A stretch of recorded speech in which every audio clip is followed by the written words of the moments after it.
Back to our channel cook and eat রান্নাবাটিতে তোমাদের সবাইকে স্বাগত। তো আমরা জানি জন্মাষ্টমী চলেই এসছে, আর জন্মাষ্টমী মানেই গোপালের জন্মদিন। সবাইকে জন্মাষ্টমীর আগাম শুভেচ্ছা। আজকে একটি জন্মাষ্টমী স্পেশাল রেসিপি নিয়ে চলে এসেছি। আজকের রেসিপিটি হলো ক্ষীরের পায়েস, যেটা কিন্তু গোপালের ভোগের জন্য আপনারা একবার বাড়িতে বানিয়েই ফেলতে পারেন। তো চলুন দেখে নিই কীভাবে আমরা বানিয়েছি ক্ষীরের এই পায়েসটি। ভিডিও ডেসক্রিপশনে আমার কী উপকরণ লেগেছে সেগুলো দেয়া আছে, আপনারা চাইলে ওখান থেকেও দেখে নিতে পারেন যদি আপনাদের উপকরণগুলো নিয়ে কোনো অসুবিধা হয়। আর আপনার যদি ভিডিওটি ভালো লেগে থাকে তাহলে লাইক, কমেন্ট, শেয়ার করতে একদম ভুলবেন না, এবং আমার চ্যানেলে যদি আপনি নতুন হয়ে থাকেন তাহলে বেল আইকনটি ক্লিক করে চ্যানেলটি সাবস্ক্রাইব করে অবশ্যই আমার পাশে থাকবেন। তো আমরা এবার রান্না করে নেব আমাদের ছোট্ট গোপালের জন্য ক্ষীরের পায়েস।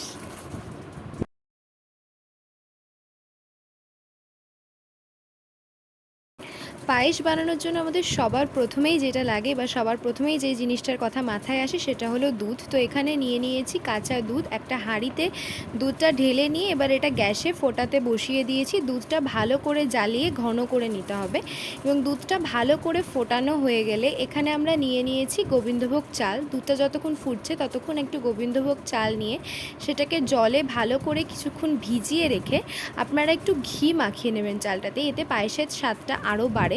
এখানে আমার দুধ ফুটে এসছে, এবার ঘি মাখানো ওই চালটাকে আমি এখানে দুধের মধ্যে দিয়ে দিচ্ছি। চালটা সম্পূর্ণ দেয়া হয়ে গেলে ভালো করে নাড়িয়ে চালটাকে বেশ কিছুক্ষণ দুধের মধ্যে ফুটতে দিতে হবে, যাতে পায়েসটা ধীরে ধীরে তৈরি হয়ে আসে।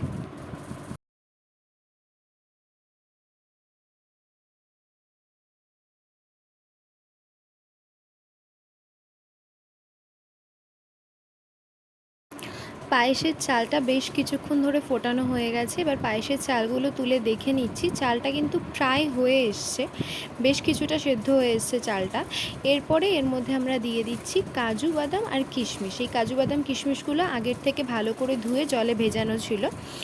কাজু বাদাম কিশমিশটা দিয়ে ভালো করে নাড়িয়ে চাড়িয়ে মিশিয়ে দিতে হবে। এরপর এতে আমরা দিয়ে দিচ্ছি পরিমাণ মতো চিনি। এতে আপনারা চাইলে বাতাসা, গুড়ের বাতাসা বা চিনির বাতাসা, মিছরি এগুলোও দিতে পারেন, কিন্তু আমার হাতের কাছে এগুলো না থাকায় আমি এখানে চিনি ব্যবহার করেছি। চিনিটা দিয়ে দেওয়া হয়ে গেলে ভালো করে মিশিয়ে এটাকে আরও বেশ কিছুক্ষণ ফুটতে দিতে হবে।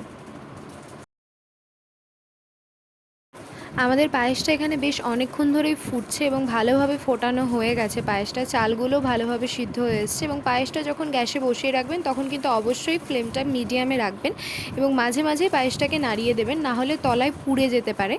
পায়েসটা প্রায় তৈরি হয়ে এসছে। এবার সবার শেষে আমরা এখানে দিয়ে দিচ্ছি গাওয়া ঘি। ঘিটা কিন্তু পরিমাণে একটু বেশিই দেবেন, এতে পায়েসের স্বাদটা দুর্দান্ত আসে। ঘি দেওয়া হয়ে গেলে গ্যাসের ফ্লেমটাকে লোতে রেখে ভালো করে নাড়িয়ে চাড়িয়ে নামিয়ে নিলেই তৈরি আপনার জন্মাষ্টমীর জন্য একদম পারফেক্ট ক্ষীরের পায়েস।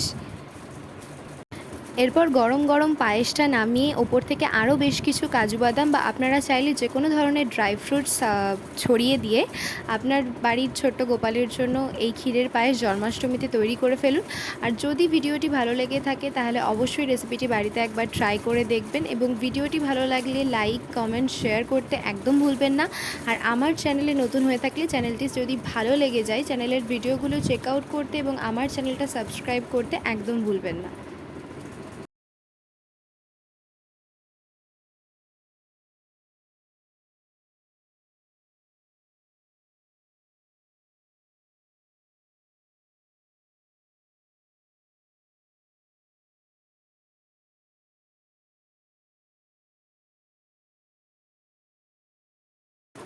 তো আজকের মতো এটুকুই। আবার খুব শীঘ্রই দেখা হবে একটা নতুন রেসিপি নিয়ে। ততক্ষণ অবধি আপনারা সবাই ভালো থাকবেন, সুস্থ থাকবেন।